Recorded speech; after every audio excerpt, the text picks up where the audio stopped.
நீங்கள் பார்த்துக் கொண்டிருப்பது உங்கள் விஜய். இன்னொரு பக்கம் ஆண்களுடைய பொருளாதார சார்ந்த பிரச்சனைங்கிறது வேறு மாதிரியானது. அது இஎம்ஐகளோடு தொடர்புடையதாக இருக்குது. நாளைக்கு காலையில் ஒரு செக்கு கொடுத்தே ஆகணுங்கிறதா இருக்குது. அல்லது முன் தேதியிட்ட காசோலை ஒன்றுக்கு பதில் சொல்ல வேண்டிய கட்டாயமாக இருக்குது. ஏதோ ஒன்றா அது இருக்குது. ஸோ பொருளாதாரம் சார்ந்து ஆண்கள் சந்தித்து கொண்டிருக்கக்கூடிய பிரச்சனைகள் என்னென்ன சொல்ல முடியுமா? மெயினாக house loan EMI sir. House loan EMI. ஆமாம்.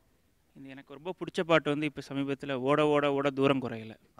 நானும் எவ்வளவோ ஓடி ஓடி பார்க்குறேன், அந்த இஎம்ஐ மந்த் மட்டும் குறையிறதே கிடையாது. நீங்கள் எப்போ ஃபஸ்ட்டு லோன் வாங்கினீங்க? எப்போ வீடு கட்ட ஆரம்பிச்சிங்க? எப்போ 2007 வாங்கினேன் சார். 2007 எங்கே வாங்கினீங்க வீடு? திருவேற்காட்டில். திருவேற்காடு. ஏன்னா நான் சிட்டியில் வாங்கணும்னு ஆசைப்பட்டேன், ஃப்ளாட் வாங்கணும்னு ஆசைப்பட்டேன், எதுவுமே முடியல. அப்புறம் ஒரு 20 லட்ச ரூபாய்க்கு வாங்கினேன். எங்கே ஒர்க் பண்ணுறீங்க நீங்கள்? ஐடியில் தான் இருக்கேன். அப்போது ஒரு சேலரி ஒரு 50 இருக்குது. 50 இருக்குது. நான் அதனால் என்ன பண்ணேன், சரி ஒரு 20 ரூபாய்க்கு வாங்குவோம். So I got EMI of 18,000. சரி ஓகே கட்டிடலாம் நம்ம. 7 ரூபா 8 ரூபா. ஏன்னா இப்போ பேச்சுலராக இருந்தேன். சரி அப்புறமேல கல்யாணம் ஆனால் ஏதாவது ஸ்கிப் பண்ணி புது கம்பெனிக்கு போகலாம் அப்படின்னு நினச்சி பண்ணேன். ஒரு தடவை ஸ்டேட்மெண்ட் வாங்கி பார்த்தேன், நான் கட்டின பிரின்சிபல் காணவே காணும். கிட்டத்தட்ட 10 லட்ச ரூபாய்க்கு மேலே கட்டியிருக்கேன். ஏன்னா நான் போய் கேட்டால் இஎம்ஐ ஏறிடுச்சு சார், இன்ட்ரெஸ்ட் ஏறிடுச்சு, ஸோ டெனர் வந்து இன்க்ரீஸ் பண்ணிட்டோம். ஸோ நான் எவ்வளோ கட்டினாலும் அந்த டெனர் குறையவே இல்லை. கல்யாணம் எப்போ? 2011 ஆச்சு. ஓகே. குழந்தைங்க இருக்காங்களா அப்போ? இல்லை இன்னும் இல்லை. என்ன இல்லை? லக்கீலி இல்லை. இல்லை அதுவே பிளான்டான்னு கேட்குறேன் நான். I want to be very honest. Plan but little bit later. To be honest என்னென்னா, நான் அப்போது இலவச டிவி கொடுத்தாங்க எங்கள் ஊரில். அதுதான் வாங்கி நான் பேச்சுலராக வச்சுட்டு இருந்தேன். என் ஒய்ஃப் வந்து கேட்டவுடனே சொன்னால் டிவியாவது மாற்று, ஏன்னா அப்பப்போ லைன் வந்துடும், டிவியாவது மாற்றுங்கன்னா. வெயிட் பண்ண வரும், ஏதாவது வரட்டும் அப்புறம் மாற்றுவோன்னு. ஸோ அட்லாஸ்ட் சரி டிவி வாங்குவோம் அப்படின்னு போய் டிவி இஎம்ஐ, அதுக்கு இஎம்ஐ கட்டினேன். அப்புறம் வாஷிங் மிஷினே இல்லை. ஒய்ஃபு துவச்சி மாடலை எல்லாம் பக்கத்து வீட்டில் சொன்னாங்க, ஏண்டா ஒரு பொண்ணு அவள் ராஜா மாதிரி இருந்தால் உன் வீட்டில் வந்து துணி வச்சுட்டு இருக்கா. ஸோ வாஷிங் மிஷின் அதுவும் இஎம்ஐ. சரி. ஸோ இப்போ உங்கள் ஒரு கட்டத்தில் எங்கள் அம்மா என்ன சொன்னாங்க, டே உன்னை சிவராமகிருஷ்ணன் சொல்கிறது போல எல்லாம் இஎம்ஐ சிவராம் சொல்லிட போகிறாங்கடா, எதையா ஒன்று அடைச்சிட்டு அடுத்தது வாங்கடா, அகலகால் வச்சுட்டே போகாத அப்படின்னாங்க. But I stop. பட் என்னென்னா, என்ன கட்டினாலுமே குறையிறதே கிடையாது. சின்ஸ் வி ஆர் எஜுகேட்டட், நாங்கள் 2 பேரும் உட்காந்து ஒரு நாள் பேசினோம், எவ்வளோ இஎம்ஐ கட்டணும் மாதம், அட்லீஸ்ட் கொஞ்சமாக சேமிக்கணும். ஏன்னா அடுத்த குழந்தைன்னு பிளான் பண்ணோன்னா we have to spend for that. அது மெயினாக ஏதாவது ஒரு மெடிக்கல் இஷ்யூனா போச்சு. ஸோ இதெல்லாம் பிளான் பண்ணுறீங்க. டேக் ஹோம் 50,000 ரூபாய். இந்த 50,000 ரூபாயில் உங்கள் பட்ஜெட் எனக்கு சொல்ல முடியுமா? 23 ரூபா இஎம்ஐ, ஹவுஸ் இஎம்ஐ. 2000 ரூபா வந்து வாஷிங் மிஷின். டிவி வாங்கினதுக்கு 3000 ரூபா டிவி. மளிகை சாமான் 3000 ரூபா ஆகிடும். அதுக்கப்புறம் வந்து எனக்கு வந்து இந்த கிட்னியில் ஸ்டோன்லாம் வந்தது. அப்போல்லாம் ஆமாம், டக்குன்னு போனோம்னா ஒரு ஸ்கேனும் வாங்க 3000 ரூபா டப்புன்னு போயிடும். எலக்ட்ரிசிட்டி நெடில் 2000 வரும். அது போக பெட்ரோல். நான் இங்கேருந்து திருவேற்காடு டு வேளச்சேரி ஆஃபீஸ் போனோம். காரா டூ வீலரா? Two wheeler. எவ்வளோ வருது மாதத்துக்கு? அது எப்படியும் 2000 3000 ஆகிடும். அப்புறம் நம்ம எங்கேயாவது கொஞ்சம் வெளில சாப்பிட்டோம் அப்படின்னா அது ஒரு தனி கர்ச்சா, அது போயிடும். அது எவ்வளோ ஒரு ஆவரேஜா? ஏன்னா வீக்கெண்ட் எப்படி அவுட்டிங் வெளிலலாம் போவீங்க, ஒய்ஃபை கூட்டு போகணும்? இல்லை அது இப்போ போகிறது இல்லை. ஓகே. ஏன்னா சிலது அந்த எக்ஸ்பென்சஸ் எவ்வளோ வருது?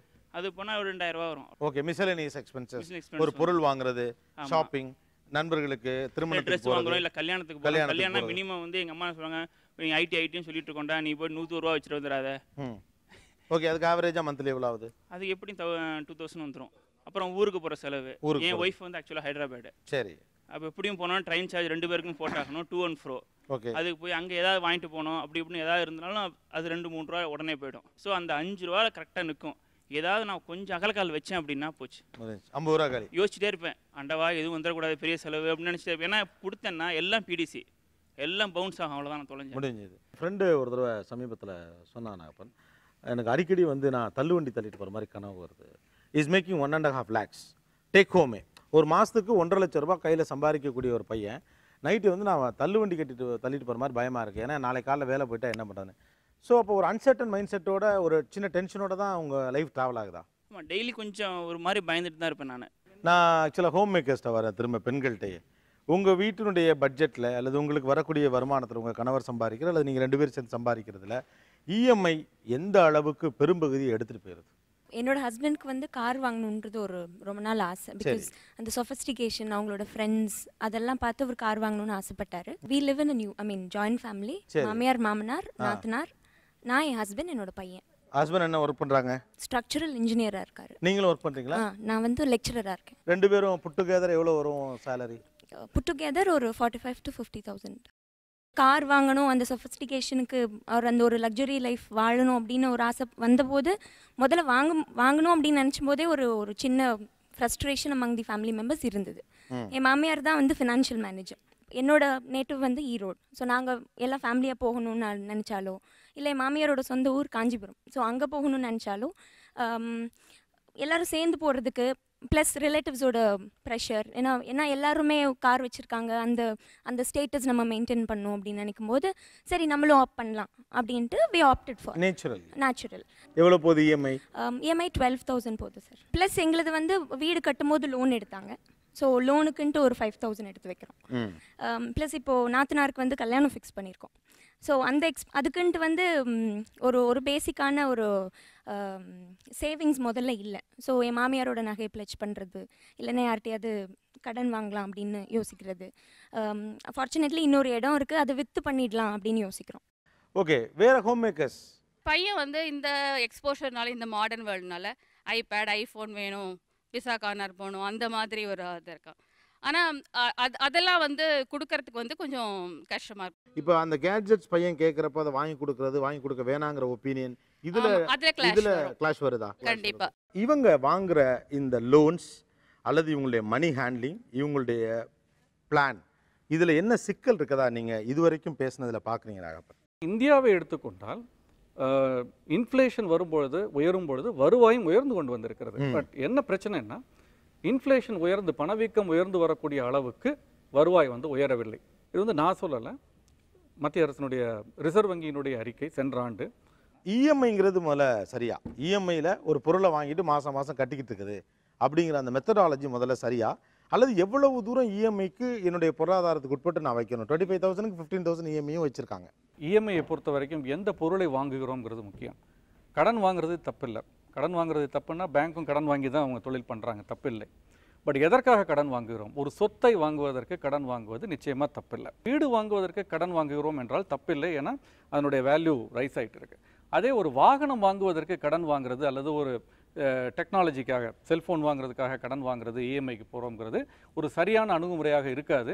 அதற்கு மாறாக பொறுத்திருந்து மாதம் ஒரு சீட் கட்டியோ அல்லது ஆர்டி ரெக்கரிங் டெபாசிட் போட்டு பணத்தை சேர்த்து அந்த பணத்தின் மூலமாக அந்த ஃபோனை வாங்குறதோ அல்லது but statistics is that at least 60 to 70% அது பண்ணுறதில்லை. இஎம்ஐல தான் கார் வாங்குறாங்க. யாருமே பண்ணுறது. காரை வாங்கினோன்னு அதனுடைய விலை பாதி ஆயிடுது, செல்ஃபோனை வாங்கினோன்னு அதனுடைய விலை பாதி ஆயிடுது, அதனுடைய மதிப்பு உயர்வதில்லை. நம்முடைய சம்பளத்தில் வந்து ஒரு 15% 20% வரை இந்த ஒரு மாதிரி சேமிப்புகளுக்கு, இதை ஒரு சேமிப்பாக நாம் கருதும் பட்சத்தில் அதற்கு நம்ம போகிறதுல தப்பில்லை. பட் 15 to 20% இஎம்ஐக்காக ஒதுக்கலாம்.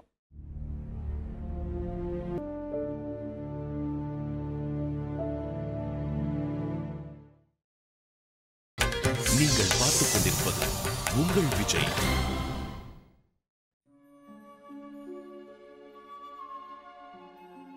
மக வந்து இசிஎஸ் பாஸ் பண்ண உடனே அவளுக்கு இப்போ வரன் பார்த்துட்ருக்கேன். என்னோட சொந்தக்காரங்கெல்லாம் கல்யாணம் வந்து நல்லா பண்ணியிருக்காங்க. என்னோடய ஃப்ரெண்ட்ஸுங்கெலாம் வந்து இப்போது ஒரு ஹை லெவலில் தான் இருக்காங்க எல்லாருமே. அவங்கள காட்டிலாம் வந்து நல்லா பண்ணணும்னு நினைக்கிறேன். ஆக்சுவலாக நாங்கள் வீடு வாங்கி ஒரு 10 வருஷம் ஆச்சு. 10 வருஷமாக நான் கிச்சன் சைடில் அந்த கபோர்ட்லாம் போடாமல், பெட்ரூமில் வாட்ரோப்லாம் பண்ணாமல் தான் இருந்தோம். ஆனால் அந்த சமயங்களில் நான் விசிட் பண்ண வீடுகளெல்லாம், ஃப்ரெண்ட்ஸ் வீட்டில், உறவினர் வீட்டிலலாம் இது பார்த்தேன். நான் நல்லா இருக்கேன் அப்படிங்கிற ஒரு எண்ணத்துக்கு மேலே இது போட்டால் ரொம்ப கெத்தாக இருக்குமேன்னு சொல்லிட்டு இதோட செலவினங்கள் எவ்வளோ இருக்கும் அப்படின்னு ஒரு ஐடியாவே இல்லாமல் இதில் இறங்கிட்டேன். நான் அதில் போய் முடக்கிட்டோமே காசை அப்படின்ட்டு இப்போ ரொம்ப ஃபீல் பண்ணுறேன்.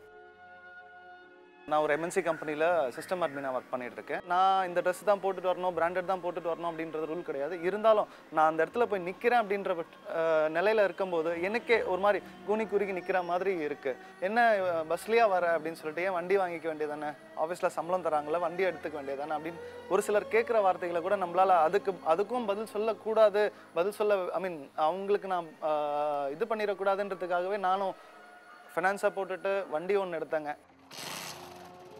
ஒரு டியூ நம்ம தள்ளி கட்டணும்னா அதுக்கு உண்டான ஃபைனு, அப்படியே 2 டியூ கட்டலைன்னா ஆட்டோமேட்டிக்காக வண்டியை சீஸ் பண்ணிட்டு போயிடுவாங்க. ஸோ இதெல்லாம் நான் ஒவ்வொரு மாதமும் பட்ஜெட்டுக்குள்ளே இந்த ஃபேமிலியை ரன் பண்ணணும் அப்படின்றதுக்கு ரொம்பவே கஷ்டப்பட்டுட்டு இருக்கேங்க. ஃபங்க்ஷன் போகும்போது எங்கள் பொண்ணு சொல்லுவோம், எனக்கு எதுவுமே இல்லையம்மா கழுத்தில், எப்படிம்மா போகிறது அப்படின்னும்போது, சரி பக்கத்து வீட்டில் போய் கொஞ்சம் கடன் வாங்கிட்டு வருவோம், இல்லைனா கவரிங் வாங்கி போட்டு மனசை தேத்திக்கிட்டு வந்துடுவோம். இருந்தாலும் அந்த இடத்துல அசிங்கம் தான். வருமானம் வந்து சம்பாதிக்கிறதுக்கு வயிற்றுக்கு சாப்பிட்றதுக்கு மட்டும்தான் இந்த இயல்பில் முடியுது. ஒரு பொருள் எடுக்கவோ, ஒரு பிள்ளைங்களை நல்ல ஸ்கூலில் படிக்க வைக்கவோ, நம்மளும் காரு 2 வீலர் வாங்கவோன்ற இயல்பில் இல்லை. நம்மளையே நம்ம பல நேரம் மற்றவங்களோட எதிர்பார்ப்புக்கு ஒப்பிட்டுக்கிறது, அவங்களோட எதிர்பார்ப்புகளுக்கு ஏற்ற மாதிரி நம்மளோட நம்மளோட ஆக்ஷன்ஸ், நம்மளோட தாட்ஸ், ஆட்டிடியூட்ஸ் கூட மாற்றிக்கிறது. அவங்க சொல்கிறது சரிதானோ அப்படின்னு நம்மளே சுயமாக சிந்திக்காமல் அவங்களுக்காக சிலதுகளை கம்பல்சிவாக பண்ணுறதுக்கு பேர் தான் பியர் ப்ரெஷர். நிறைய நேரம் என்ன ஆகுதுன்னா, இந்த பியர் ப்ரெஷருக்கு நம்ம ஆளாகிட்டோன்னா நம்மளோட இண்டிவிஜுவாலிட்டி, ஐடென்டிட்டியை லூஸ் பண்ணி நமக்குன்னு என்ன தேவையோ, நம்மளால் என்ன முடியுமோ இதெல்லாமே மறந்துட்டு மற்றவங்களுக்காகவே வாழ ஆரம்பிச்சிடுறோம்.